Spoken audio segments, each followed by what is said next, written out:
आज मैं बताती हूँ तेरे को तूने क्यों लगाया, बता जल्दी। अच्छा माँ देखो ना इसको। नहीं माँ, मैं कुछ भी नहीं कर रही हूँ।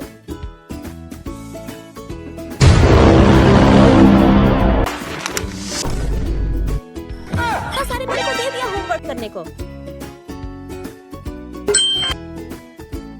ओए सुन, चल एक गेम खेलते हैं। अगर मैं जीती तो तुझे मेरी होमवर्क करनी होगा।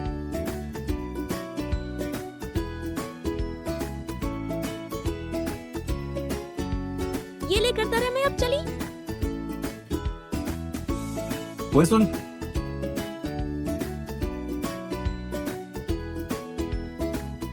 ये लो तुम्हारे लिए गिफ्ट। नहीं, मैं अनजान व्यक्ति का गिफ्ट नहीं लेती। वही ये लड़का कौन है? चल घर पे बताता हूँ मम्मी से। नहीं, मैं नहीं जानती।